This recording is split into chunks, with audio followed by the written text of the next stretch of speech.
My name is Melvin Dickson, and I've been living in this area since I came here in 1959. I come here from the South. I'm talking about Jim Crow South. And I came out by way of the U.S. Navy, and I actually volunteered went in the Navy in 1959, and they sent me here. Actually, San Diego. From there, I came here, San Francisco, and caught a ship, and I guess sailed 4 times across the Far East and back here. This was the home port. So I got to know this community quite well during that period before the party started. And of course, I was here when the party started. I had been in the service. So in 1966, when the party started up, I had just started to work for dairy, Foremost Dairy, very close by at the time. It's no longer there. There used to be a plant over on Telegraph Avenue back in those days. And I was a delivery service person, and that's how I came in contact with the party, because many of the members, early members, I used to deliver milk to their house. Bobby Seale's house right up the street. It's on sale right now, but his house was part of the beginning of the party. It served as the headquarters pretty much. The school right across the street, the City College as we called it then, Merritt College. So they closed that some years ago. At any rate, my experience in joining the party was was very exciting at the time. Lots of things happening, and some of you who was around might remember. I don't know. Look like a pretty young crowd here.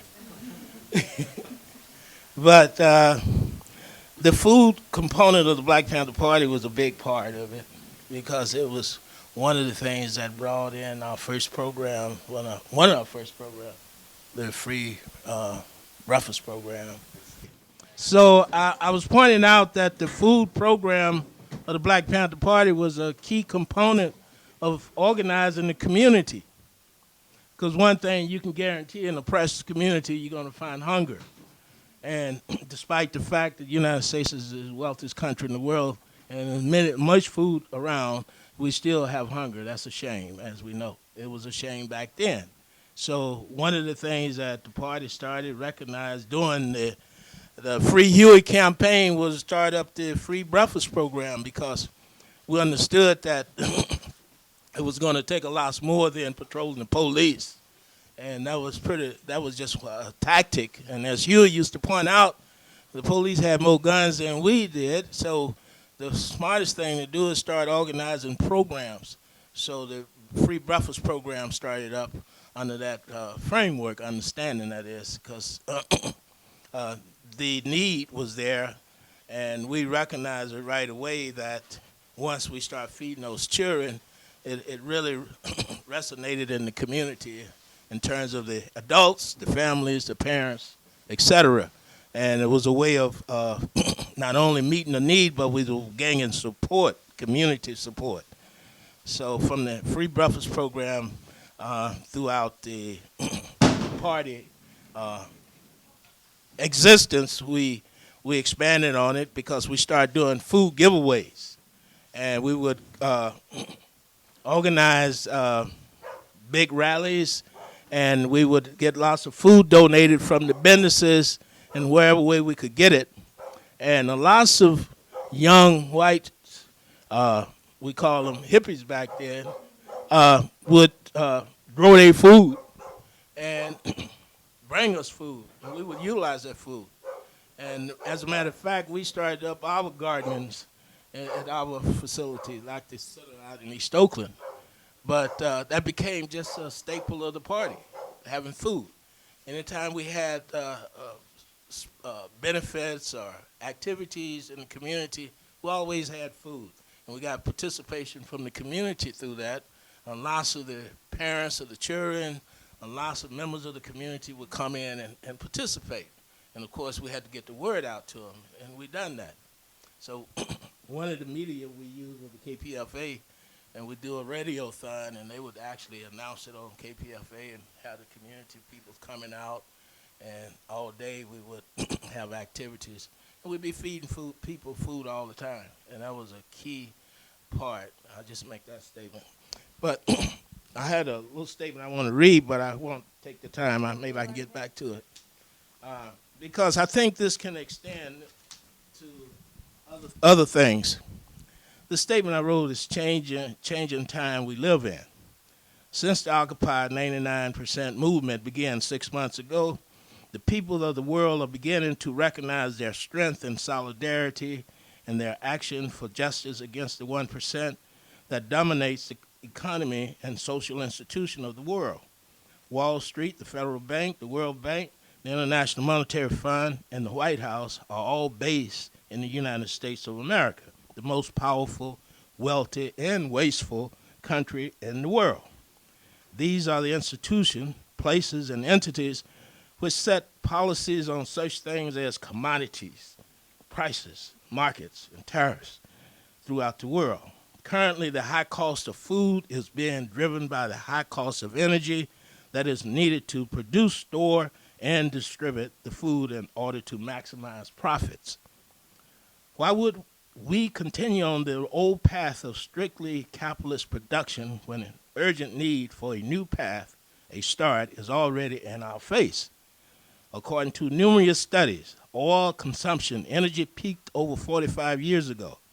There are less and less oil while there are more and more people on the planet increasing the use of fossil fuel, which, as studies after studies has shown, pollute the environment, the growing, manufacturing, and producing food, not to mention the automobile industry.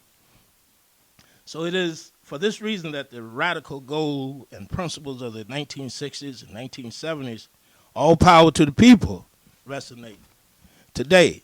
The need to start in this country and here, resonating from north to south, from east to west throughout the world, because the world is dependent on us, the American people, to get the lead out. It's obvious that the struggling peoples in Egypt and struggling peoples all around the world need us, the American 99% of our common oppressor.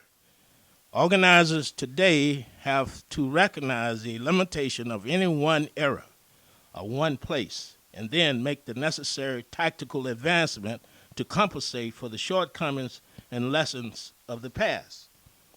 A point of departure.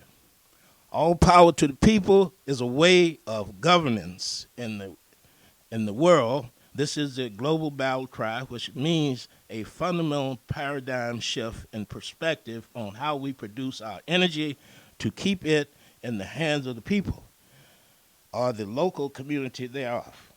There can be no all power to the peoples if our energy resources remain in the hands of the capitalist oppressor. This is where the alternative approach to food production is urgently needed to restore this vital need in the hands of our diverse community, not in the hands of the current capitalist exploiters. We have to find a way to remove them from the control of our government and communities. Sorry. Okay. For instance, China population at once, I missed something here, I'm sorry. A comprehensive study of the world's energy resources. Time is running out because fossil fuel is finite and the disaster are already here, not only in the many oil spills around the world, but in the carbon dioxide from the increasing number of automobiles. China population that once depended on bicycles has now increased the number of automobiles from 4 millions in 2004 to 8 millions in 2008. And recognizing the fact of our species and collective problem on this planet, it is about time that everyone join in by taking measures to turn this situation around. If we are honest about the condition we face, one can learn the way of the future. Cuba was forced to deal with their reality, the fact was after the fall of the Soviet Union, they had no other alternative but to find a new alternative. All power to people.